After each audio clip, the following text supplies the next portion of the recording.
Seu direito.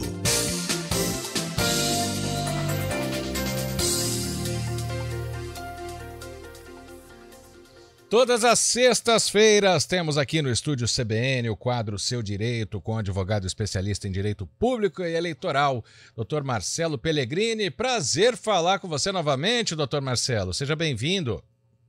Marisa, há quanto tempo, meu amigo? Prazer é meu, embora eu tenha escutado você aí narrando jogos, entrevistando pessoas, acompanhando sua carreira aí. Um abraço. Opa, obrigado, doutor. Bom, vamos falar então sobre as leis, sobre as regras para as eleições municipais de 2024, que cada vez mais vão tomando noticiário, né? Daqui a pouco a gente vai falar até da filiação de alguns pré-candidatos aqui da região ao partido do ex-presidente Jair Bolsonaro, que está aqui na região, mas vamos falar então das regras, né? Vamos começar falando, doutor Marcelo, das sobras eleitorais. O que é isso? Pois é, Guariz, o Supremo modificou essa semana aí a forma de cálculo das sobras, né? Mas disse que ninguém vai perder o mandato que está em curso, essa regra vai valer só a partir das eleições deste ano. O que acontece é que no Legislativo, nem sempre quem tem mais voto é eleito, e nem sempre quem tem menos voto fica de fora. Essa é uma realidade, é do nosso sistema proporcional, que ele nesse aspecto é misto, e cada partido tem que ter lá o coeficiente de votos para fazer as cadeiras. E sempre, né, a primeira olhada é se algum candidato de algum partido fez sozinho o coeficiente eleitoral. É muito difícil, às vezes acontece, e esse já entra direto. A partir de então, é feita a conta da soma de todos os votos dos candidatos daquele partido, e vão preenchendo cadeiras à medida que o coeficiente é atingido. A gente chama do coeficiente partidário. Acabou isso, fica um limbo, né? Não há uma dúvida de como preencher se, feito essas duas disputas, ainda houver, né, sobrar vagas. E o que o Supremo disse? Que, ao contrário do que se fazia, que só podia participar dessa sobra, depois dos coeficientes, na terceira disputa, os partidos que tiveram membros eleitos, a partir de agora, todos os partidos vão participar dessa sobra. Essa é a grande modificação para o ano de 2024. Pois é. E a que mais chama a atenção é essa que mais preocupa, né? Tem uma nova situação que já aconteceu em outras eleições, conteúdos sabidamente inverídicos. Aqui a gente não está falando só de fake news, que isso já é bloqueado até pelas próprias plataformas, né, pelos próprios sites, mas também as famosas deepfakes, a inteligência artificial. Esse é um grave problema para ser combatido, porque não é fácil de fiscalizar, né, doutor Marcelo? Muito difícil, Guarizo. Há algumas eleições, esse tema das redes sociais ele tem sido aprimorado. Cada eleição, um componente novo. E realmente, lá no começo, era difícil de você suspender, era só quando você tinha uma agressão específica a alguma pessoa. O sistema foi se aprimorando, as redes sociais fizeram convênios com a Justiça Eleitoral. O sistema ele não é perfeito, mas ele já ajustou bastante. E até as últimas eleições nós tínhamos digamos assim, o grupo fake news, o gênero, que ele era composto por mentiras, por difamar terceiros e por apologia a ódio, né? Esse tipo de coisa, né? Esse era o grupo que se convencionou nas últimas eleições nacionais como fake news. E agora há um componente novo, que é a inteligência artificial, o deepfake. Aconteceu muito na eleição da Argentina recentemente e vai ser um teste para as eleições de 2024 no Brasil. E já se fala também nessa especificação das regras de que tipo de punição que pode acontecer para quem usar isso?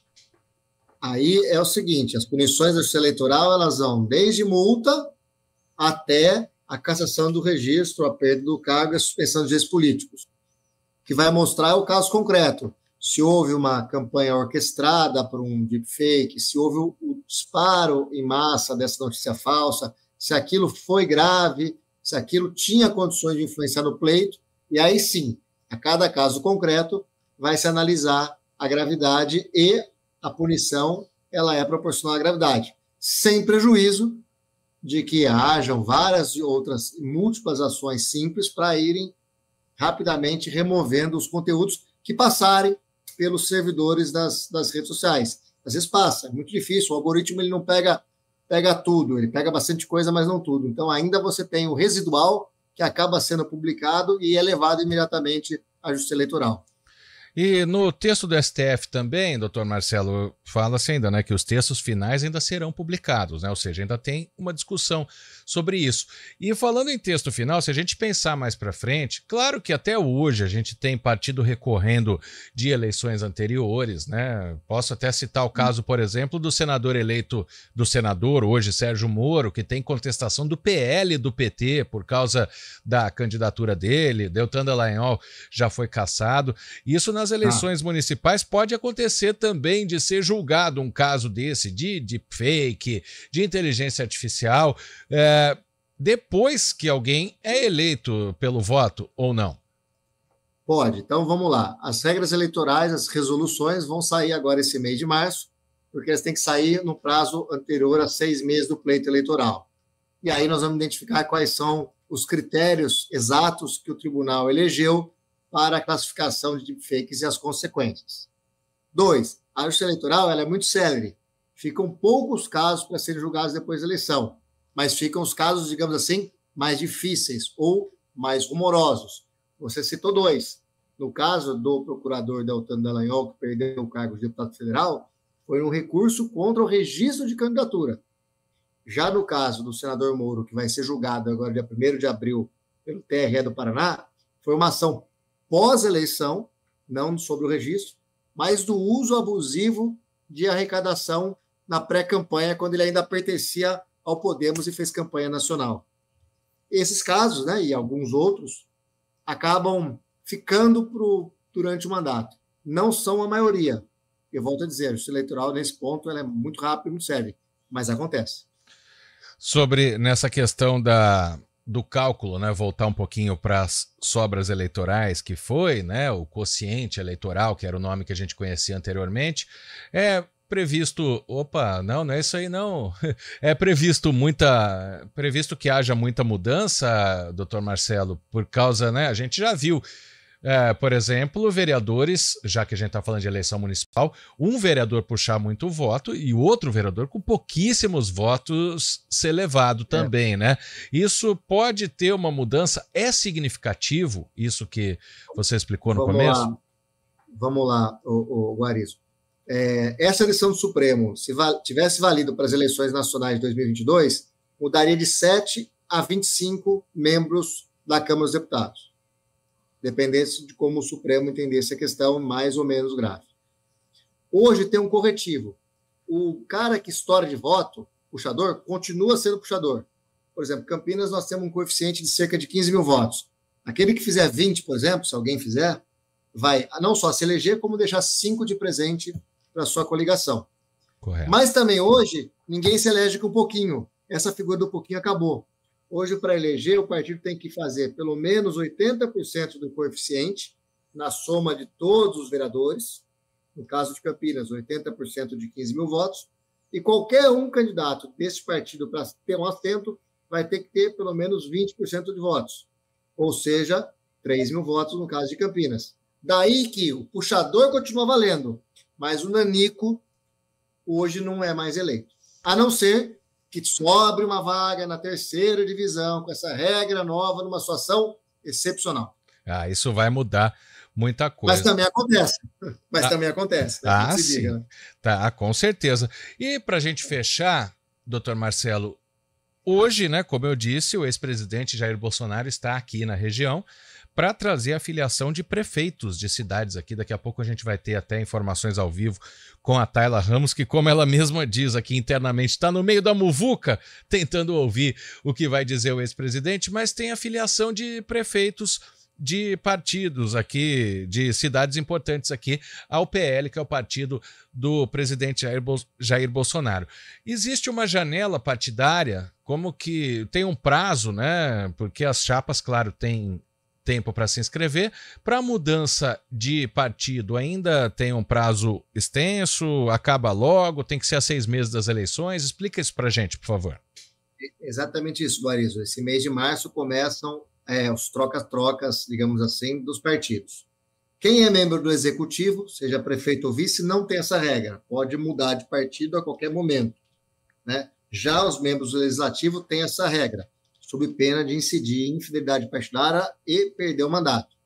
Para os membros do legislativo, o prazo é de 30 dias do período de 6 meses de eleição. Ou seja, nós vamos ter eleição dia 6 de outubro, menos 6 meses, dia 6 de abril deste ano. O prazo de troca é do dia 7 de março, quinta-feira que vem, até o dia 5 de abril do mês seguinte. Nesse período, quem for do legislativo pode fazer a troca, e é o momento de acontecer muitas trocas, não só da direita, como da esquerda, como do centro, como das coligações que existem em cada cidade, que às vezes elas nem respeitam a mesma lógica do Estado e da União. Mas é um mês que isso vai acontecer com frequência, e se a CBN quiser, todo dia vai poder dar notícia disso. Aliás, é um assunto interessante para a gente conversar a questão das coligações em um dos próximos Seu Direito, com o advogado especialista em direito público e eleitoral, o Marcelo Pellegrini. Doutor Marcelo, que honra recebê-lo, né, mais uma vez. Toda sexta você está aqui, mas eu que estou de volta.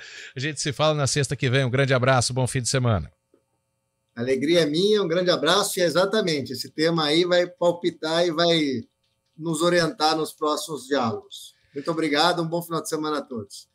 Um abraço, doutor Marcelo. Agora são 3h28. Vamos falar de economia aqui no Estúdio CBN. Daqui a pouco a gente vem com a Tayla Ramos ao vivo, falando da visita do ex-presidente Bolsonaro. Como eu disse, ela está no meio da muvuca, né?